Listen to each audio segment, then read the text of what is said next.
Hey, what's up, guys? So, you may not know this, but I am a huge Dragon Ball Z fan. I may have shown this showed off before, but it's got like a Goku transformations in this color. It's more of a more unique Dragon Ball Z shirt. I got off on those like one day you can grab it shirts. It's really cool, but why am I bringing this up? Well, it's because a new Dragon Ball Z movie, the first one I think made in 16 years or something like that, 10 years, and the first one that has come out in English in 8 years, because that's when Wrath of the Dragon came out in America. It was 8 years ago. You might want to double check my numbers, but it's been a long time since we got new Dragon Ball Z, not counting such stuff as the OAVs, Son Goku Return, which came out like 5 or 6 years ago, and then like 3 years ago the episode of Bardock came out, which are both really good, and I'm not sure if those are considered canon. I consider them canon. I don't know if other people do. And I guess Akira Toriyama must consider at least, yeah, I guess he at least considers one of them canon since that is referenced in this movie. Well, the point is, Battle of Gods came out only for 4 days. One more chance to see it on Saturday if you haven't seen it yet. So if you're a Dragon Ball Z fan, I highly suggest going to see it because it was really, really, really, really, really, really, really, really, really, really, really, really, really, really, really, really, really, really, really good. Yeah, it was really good, in case you didn't get all those reallys. If you were more just about the fights in Dragon Ball Z, you still get some really epic fights, probably some of the coolest and well-made fights between Whis and Goku. Or not, I can't remember the dude's name, but he's the best villain in all of it, because he's not really a villain, he's kind of a good guy.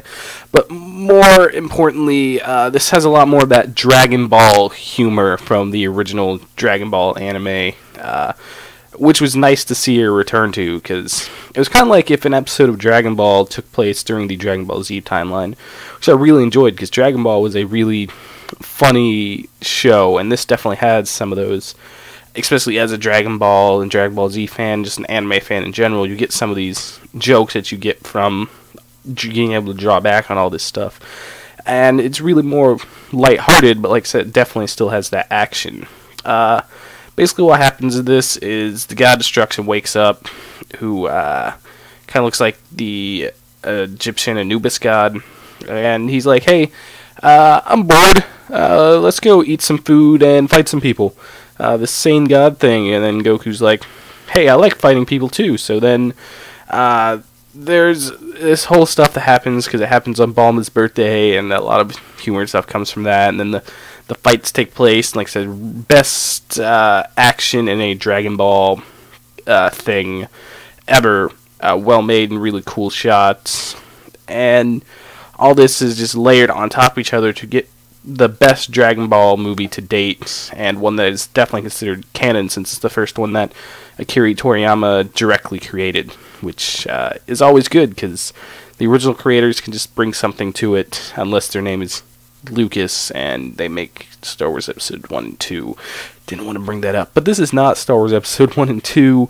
This is much more Clone Wars, if you understand that reference in the Star Wars thing, because George Lucas helped make Clone Wars, and Clone Wars was really awesome because he got to tell all these stories that I didn't get to tell before. That's kind of what this is. This is just a unique story. It takes place after the end of Dragon Ball Z, which is the only thing that I consider taking place after the end of Dragon Ball Z. Looking at you, GT, because you don't exist. You're gone. I don't see you anymore. I don't care about you. And what I'm really excited about is there's already another movie taking place in 2015, going to come out like in March, in Japan only. So we're probably gonna have to wait another year till we get it over in America. But when that happens, it'll be awesome. So if you're a Dragon Ball Z fan, if you're an anime fan, this movie is definitely an A+. Great Dragon Ball material, way better than anything GT did through its entire run. And it seems longer than it is in a good way. My friend told me it was only like an hour, 15 minutes, and it felt like a full movie experience. You definitely get your money's worth. It's definitely a fun ride, and I'm going to buy it on Blu-ray as soon as possible. And I'll probably buy it on digital before I'm able to get it on Blu-ray, just so I have it a bit earlier. 'cause it was that good. Go watch it. Tell me, what was your favorite moment in all of the Dragon Ball series? From Dragon Ball to Dragon Ball Z. If you bring up a moment from GT, good for you. I guess there was some good ones. I'll respect that. But try to focus on those moments. Or tell me what your favorite Dragon Ball movie was up to this point. Up until this, my favorite was Tree of Might. And let me know what yours is down below. Please like, share, and subscribe as always. Thank you for watching.